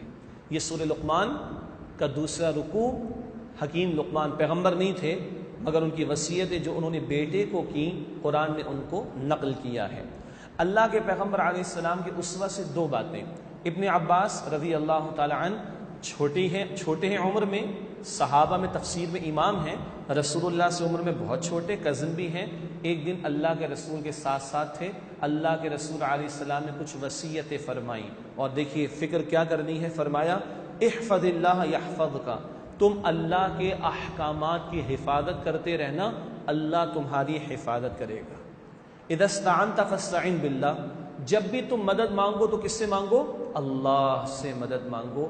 یہ ہے عقیدہ توحید، اور اس کے عملی مظاہر، اس کے عملی تقاضے، ان کی کہنا چاہیے انکلکیشن ہو رہی ہے۔ ابن عباس جو چھوٹی عمر کے ہیں، لڑکے ہیں، اے لڑکے کہہ کے اللہ کے رسول نے ان کو پکارا۔ ایک اور دلچسپ روایت ہے، مسلم شریف کی ہے، عمر بن ابی سلمہ یہ کہتے ہیں کہ میں چھوٹا تھا تو رسول اللہ صلی اللہ علیہ وسلم کے ساتھ کھانا کھاتے ہوئے میرا ہاتھ برتن میں ادھر چلا جاتا، ادھر چلا جاتا، تو آپ نے مجھ سے فرمایا کہ لڑکے اللہ کا نام لو، اور دائیں ہاتھ سے کھاؤ اور اپنے قریب سے کھاؤ۔ یہ ایٹیکیٹس بھی سکھائے رسول اللہ علیہ الصلوۃ والسلام نے. اس سے پتہ چلا انتہائی چھوٹی عمر کے معاملات اور ذرا اور بڑی عمر اور اس سے اوپر ہر مرحلے پر اللہ کے پیغمبر علیہ السلام ہمیں تعلیم دیتے ہوئے، تربیت فرماتے ہوئے دکھائی دے رہے ہیں. اب بچے کچھ اور بڑے ہو گئے ماشاءاللہ، تو یہ شعور کی سطح آ گئی. یہاں کچھ باتوں پر ہم نے نگاہ رکھنی ہے، توجہ کرنی ہے. مثلا اولاد، اس کے دوست کیسے ہیں؟ انگلش میں تو ہمیں پتہ ہے A man is known by the company he keeps. انسان صحبت سے پہچانا جاتا ہے. اللہ کے رسول نے کیا فرمایا صلی اللہ علیہ وسلم، اللہ اکبر، المرء علی دین خلیلہ، انسان اپنے دوست کے دین پر ہوتا ہے. تو تم دیکھو کس کو دوست بنائے بیٹھے ہو. تو اولاد کے دوستوں پر بھی توجہ ہو کہ بچوں کا اٹھنا بیٹھنا، گیدرنگ کہاں ہے، اس پر بھی چیک اینڈ بیلنس. کیوں؟ یہ میری اولاد ہے، مجھے اس کو جہنم سے بچانا ہے، مجھے اس کو اللہ والا بنانا ہے. یہ میری انویسٹمنٹ ہے، اس کو میں ضائع نہیں کر سکتا. اور کل میں اور یہ ہم چاہتے ہیں یہ میرے ساتھ ہو جنت کے اندر، تو اپنی انویسٹمنٹ کی تو فکر کریں گے نا بھائی. بہرحال تو اولاد کے دوستوں کا لحاظ. پھر شرم و حیا کے حوالے سے ان کی فکر، یہ بہت بڑا گوشہ ہے. اور مجھے یاد ہے پچھلے مہینے تو ہم نے حیا کے موضوع پر بات بھی کی تھی، تفصیل کا موقع نہیں، لیکن 2 حدیثوں کا اشارہ کہ کیا فرمایا اللہ کے رسول علیہ السلام نے، الایمان والحیاء قرانا، ایمان اور حیا دونوں ساتھی ہیں، ایک چلا جائے تو دوسرا بھی چلا جائے گا. اور فرمایا کہ اذا لم تستحی فاصنع ما شئت، جب تم میں حیا نہ رہے تو جو چاہو سو کرو. اور حیا کے وسیع تصور کو ہم نے سمجھا تھا، اللہ سے بھی حیا، مخلوق سے بھی حیا، لباس کے معاملات میں بھی حیا، زبان کے تعلق سے، آنکھوں کے تعلق سے، دماغ کے تعلق سے، دل کے تعلق سے، کانوں کے تعلق سے بھی حیا وسیع تر تصور، اس کی فکر کرنا. لباس کے حوالے سے دیکھ لیں، ستر اور حجاب کے احکامات سیکھنے چاہیے، ان پر عمل کرنا چاہیے. خاص طور پر بیٹیوں کا لباس آج ہمارا کیسا ہے؟ اما عائشہ کا لباس، فاطمہ الزہرا کا لباس رضی اللہ تعالی عنہما، اور ہماری بیٹیوں کا لباس کیسا ہے؟ بہت توجہ کرنے کی ضرورت ہے. میں تفصیل میں نہیں جا رہا، یہ پوائنٹس ہیں کہ جس پر توجہ رہے. کبھی وہ دور تھا، بلکہ ابھی گفتگو سے پہلے، عشاء سے پہلے خیال بھی آیا، یہاں بزرگ میری بات سے اتفاق کریں گے، جو بوڑھیاں ہوتی تھی نا وہ لڑکیوں کو آئینے کے سامنے کھڑا نہیں ہونے دیتی تھی. ذرا پتہ چلا اس نے 1 منٹ لگایا کنگھی کرتے ہوئے، کیا کر رہی ہے تو ادھر، یاد آ رہا ہے؟ یہ بزرگوں کو یاد ہوگا. آج تو کوئی اماں کہے تمہارا دماغ خراب ہو گیا ہے کیا، پلٹ کر لڑکی وہ کہے گی یا پوتی یہ کہے گی، مگر یہ بالکل صحیح تھا. کیوں؟ یہ سج دھج کر کدھر بھائی؟ عورت کا اصل سجنا اور دھجنا یعنی سورنا کس کے لیے؟ شوہر کے لیے. یہ چھوٹی بچی سور کر کدھر جا رہی ہے؟ اللہ اکبر کبیرہ. بوڑھا گھر میں، بڑے بوڑھے گھر میں داخل ہوتے تھے تو اچھی بھلی خواتین بھی سر پہ فوراً دوپٹہ رکھ لیا کرتی تھی، اور آج تو ہاف سلیو سے بھی نیچے دوپٹے کا تو بیڑا غرق اور جنازہ نکل چکا ہے. اور وہ کرتی بھی آ چکی ہے مارکیٹ میں، اور جناب وہ ٹخنے مردوں کے کھلے ہونے چاہیے تھے، اور وہ آج وہ جینس اور پجامہ لڑکیوں کا کہاں تک پہنچا ہوا ہے. اللہ کی پناہ، استغفر اللہ. خاص اس پر توجہ کی ضرورت ہے. پھر کن تعلیمی اداروں میں ہمارے بچے پڑھ رہے ہیں؟ کچھ تو مصیبتیں ہیں، لڑکوں کو بھی پڑھا لیں تو آج کو ایجوکیشن چل رہی، مصیبتیں تو اپنی جگہ پر ہیں، لیکن ہم کتنا لحاظ رکھ رہے ہیں، کتنا خیال کر رہے ہیں، کتنا اپنی بچیوں کو خاص طور پر بچانے کی فکر کر رہے ہیں. یہ ایک الگ بحث ہے جو آج کا موضوع نہیں ہے کہ لڑکیوں کی تعلیم کون سی ہونی چاہیے. آج کوئی انسٹیٹیوشن نہیں ہے جو یہ بتائے کہ ماں کیسے بنتی ہے ایک عورت، کوئی انسٹیٹیوشن نہیں. اور یہ اتنا بڑا گوشہ ہے جس کے لیے نیپولین کہتا ہے تو مجھے بہترین مائیں دو، میں تمہیں بہترین قوم دینے کو تیار ہوں، مگر ایک انسٹیٹیوشن نہیں اس ملک میں جو ماں بننا سکھاتا ہو. تو دیکھنے کی ضرورت ہے کہ لڑکیوں کو تعلیم کون سی دی جائے کون سی نہیں، مگر یہ اس وقت ہمارا موضوع نہیں، تفصیل طرف بات ہو جائے گی. تو کس ماحول میں ہمارے بچے اور بچیاں پڑھ رہے ہیں، اس ماحول میں ان کا بچاؤ کیسے ہوگا، اس ماحول سے کیسے بچایا جائے، اور اگر کہیں ماحول میں گئے تو پھر ماحول سے، اس کے اثرات سے کس طرح بچانا ہے، اس کی فکر مندی کرنا. اور پھر جناب میں بھی اس وقت کیمرے کے سامنے بیٹھا ہوا ہوں، یہ آج کل یہ جو گیجٹس ہیں، یہ سوشل میڈیا، یہ انٹرنیٹ اور ٹی وی کا ڈبہ تو 70 چینل دکھاتا ہے، اور انٹرنیٹ ہمیں لاکھوں ویب سائٹس پہ پتہ نہیں کہاں کا لے جا سکتا ہے۔ اس کے تعلق سے خدا را اس کے تعلق سے ہم اپنی اور اپنے میں بھی شامل، میں بھی کمزور ہوں بھائی، ہم اپنی بھی فکر کریں، اپنی اولاد کی، اپنے گھر والوں کی فکر بھی کریں۔ کیا کیا نہیں کرا دیا اس سوشل میڈیا یا موبائل فون کے غلط استعمال نے۔ مجھے تفصیل میں جانے کی ضرورت نہیں ہے، بس اشارہ کافی ہے۔ زندگیاں لٹ گئیں، جوانیاں لٹ گئیں، برسوں کے بنے ہوئے گھر ٹوٹ گئے، عزتیں پامال ہو چکی ہیں، لٹ چکی ہیں۔ ہاں ہم یہ نہیں کہہ رہے کہ ان کا کوئی مثبت استعمال نہیں ہو سکتا ہے تبھی اس وقت کیمرے کے سامنے بیٹھے ہیں، لیکن وہ مثبت استعمال کتنا ہے اور کتنا کرنا چاہیے یہ تو دیکھا جائے، اور کس قدر تباہ کاریوں کا معاملہ آ رہا ہے اس سے بچنے کے بارے میں حساسیت تو ہونی چاہیے۔ اللہ تعالیٰ اس کی بھی ہمیں توجہ کرنے کی توفیق عطا فرمائے۔ پھر دینی ماحول سے اپنے گھر والوں کو جوڑنے کی کوشش کرنا۔ ماشاءاللہ جیسے یہ نشست ہو رہی ہے، خواتین کا بھی انتظام ہے، تو ہم دیکھیں کہاں کہاں اپنی فیملی کو دین کی محافل میں لے جا سکتے ہیں، بچوں کو بھی لے کر آئیں، بچیوں کو بھی لے کر آئیں، اور ہاں لڑکیوں کے لیے، خواتین کے لیے باپردہ اہتمام بھی ہو، جیسے کہ ہمارے الحمدللہ۔ تو کہاں ہم اپنے گھر والوں کو دین کی مجالس میں لے جا سکتے ہیں، قرآن کی محفلوں میں لے جا سکتے ہیں۔ اللہ توفیق دے اپنے گھروں میں ہم قرآن کی مجالس اور محفلوں کا انعقاد کریں۔ کوئی مدرس دستیاب ہے تو وہ ہو سکتا ہے، اف ناٹ تو الحمدللہ بہت کچھ ریکارڈڈ موجود ہے، وہ دیکھا جا سکتا ہے، سنا جا سکتا ہے، پڑھا جا سکتا ہے۔ یہ سارے ذرائع اس دور میں بہرحال اللہ سبحانہ و تعالیٰ نے عطا فرمائے ہیں۔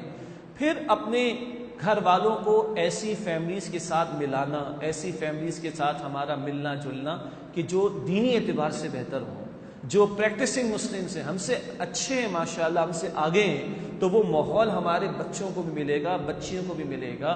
وہ یہ نہیں سمجھے کہ ہم پر ہی سب کچھ جو ہے وہ تھوپا جا رہا ہے، بلکہ نہیں، یہ بھی لوگ ہیں، یہ بھی دین پر عمل کر رہے ہیں، ہم بھی کر سکتے ہیں۔ وہ دیکھ کر بھی ایک موٹیویشن پیدا ہوگی انشاءاللہ تعالی۔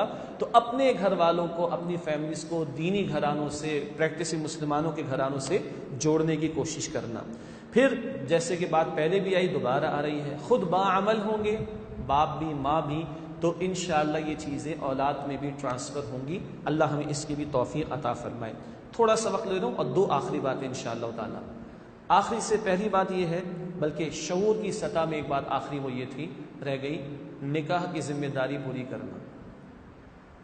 اور آج کل یہ جو ہم نکاح کے لیے ہم نے حکومتوں کی طرح کے منصوبے بنانا شروع کر دیے ہیں، خدا را اس پر بھی توجہ کی ضرورت ہے۔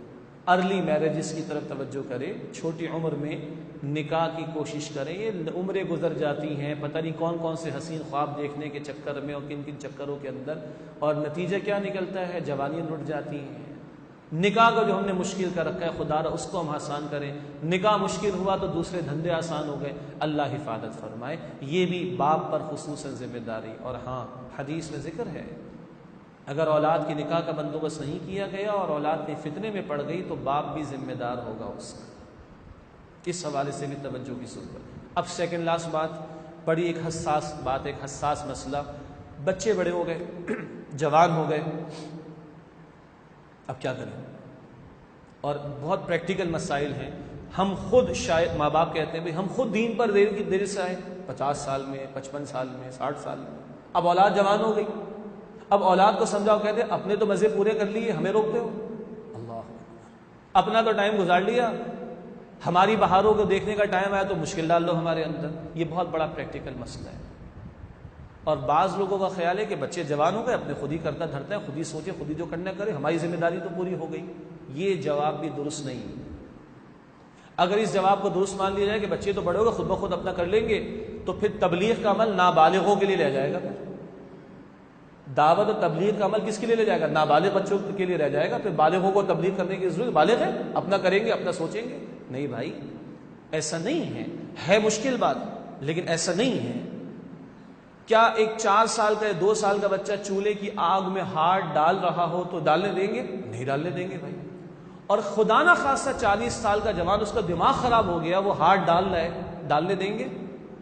کیوں؟ 40 سال کا ہو گیا، وہ بھائی 40 سال کا ہو جائے یا 400 سال کا ہو جائے، آگ میں ہاتھ جل جائے گا، بچائیں گے نا اس کو۔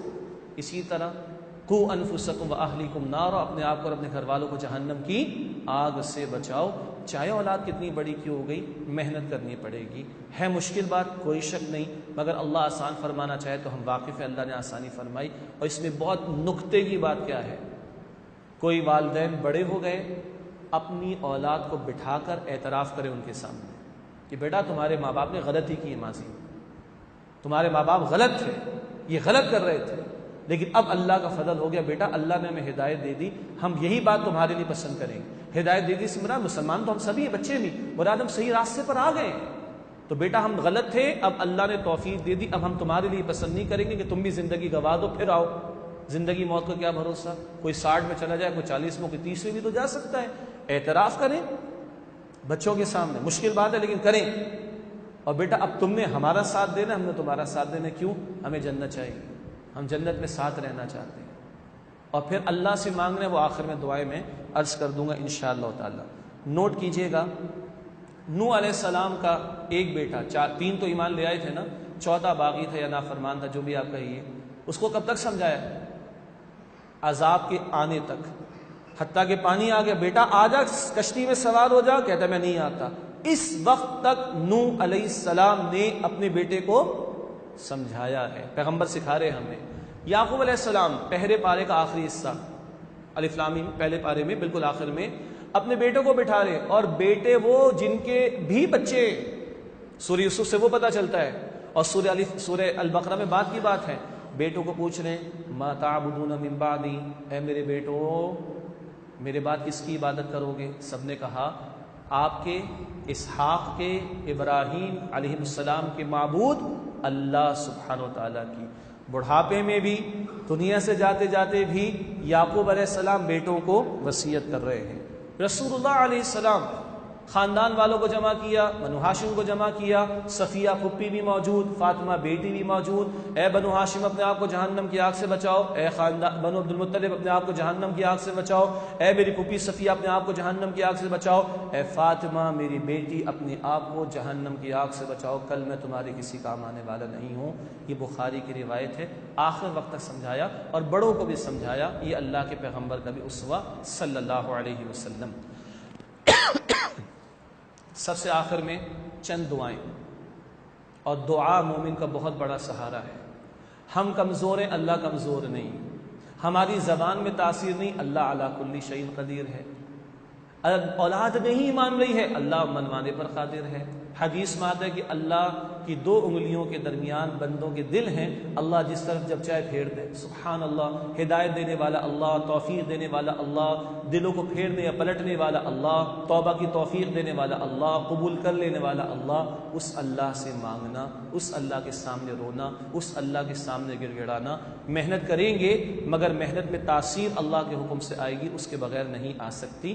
آخری بات چند دعائیں، ایک دعا ابراہیم علیہ السلام کی، سورہ ابراہیم میں آتی ہے وَجُنُبْنِي وَبَنِيَّ أَن نَّعْبُدَ الْأَصْنَامَ۔ اللہ اکبر، اتنے بڑے پیغمبر ہیں اور توحید کے درس دینے والے ہیں، دعا اے میرے رب مجھے اور میری اولاد کو بچا کہ کہیں ہم بتوں کی پرستش میں نہ لگ جائیں۔ اللہ اکبر، یہ سورہ ابراہیم میں ہے، اور اسی سورہ ابراہیم میں پھر وہ دعائیں، وہ تو معروف ہیں، رب اجعلنی مقیم الصلاۃ ومن ذریتی ربنا وتقبل دعا، اے میرے رب مجھے اور میری اولاد کو نماز قائم کرنے والا بنا۔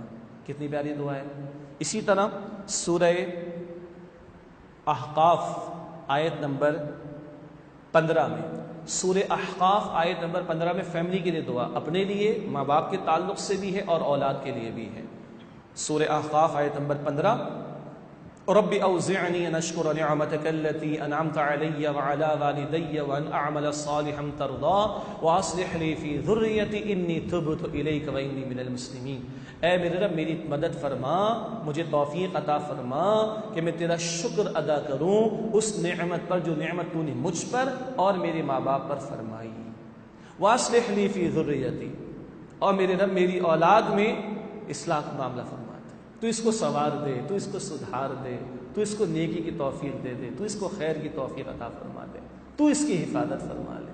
واصلح لی فی ذریتی، اور میری اولاد کے معاملے میں اللہ تو اصلاح کا معاملہ فرما دے۔ انی تبت الیک، بے شک میں تیری طرف رجوع کرتا ہوں، وَإِنِّي مِنَ الْمُسْلِمِينَ، اور میں تو مسلمانوں میں سے، اللہ میں توبہ کرتا ہوں، تو فضل فرما دے، مجھے بھی شکر کی توفیق دے دے، میری اولاد کی بھی اصلاح کا معاملہ فرما دے، سبحان اللہ۔ اور آخری دعا سورہ فرقان آیت نمبر 74، سورہ فرقان آیت نمبر 74، بیوی اور اولاد کے لیے، ربنا هب لنا من ازواجنا وذریاتنا قرۃ اعین، اے ہمارے رب ہمیں ہماری بیویوں اور ہماری اولاد کی طرف سے آنکھوں کی ٹھنڈک عطا فرما۔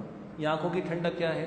نبی علیہ السلام نے فرمایا قرۃ عینی فی الصلاۃ، میری آنکھوں کی ٹھنڈک نماز میں ہے۔ نماز اللہ کی یاد، بیوی کو دیکھ کر دل خوش ہو یہ اللہ والی ہے، اولاد کو دیکھ کر دل خوش ہو یہ اللہ کے نیک بندے ہیں، دل خوش ہو کہ گھر میں نیکی کا ماحول ہے۔ اے اللہ آنکھوں کی ٹھنڈک عطا فرما بیوی اور اولاد کی طرف سے، وجعلنا للمتقین اماما، اور ہمیں متقین کا امام بنا۔ کیا مطلب؟ ہم تو ہیں ان کے امام، ذمہ دار، تو ہم سے پوچھے گا، اللہ باپ سے بھی پوچھے گا، شوہر سے بھی پوچھے گا، اے اللہ ہمارے نیچے والوں کو متقی بنا دے، اے اللہ ہمارے نیچے والوں کو تقوی والا بنا دے، تاکہ کل ہماری جواب دہی آسان ہو جائے۔ وجعلنا للمتقین اماما، اور اے ہمارے رب ہمیں متقین کا امام بنا۔ اللہ سے دعا ہے کہ اللہ تعالیٰ مجھے بھی، میں بھی صاحب اولاد ہوں، ان ہدایات کے حوالے سے حساسیت بھی عطا فرمائے، یقین بھی عطا فرمائے اور عمل کی توفیق دے۔ اللہ آپ سب کو بھی توفیق عطا فرمائے، ہم سب کو توفیق عطا فرمائے، اور اللہ ہمیں ہمارے ماں باپ کے لیے اور ہماری اولاد کو اللہ ہمارے لیے صدقہ جاریہ بنائے، آمین یا رب العالمین۔ وآخر دعوانا ان الحمد للہ رب العالمین۔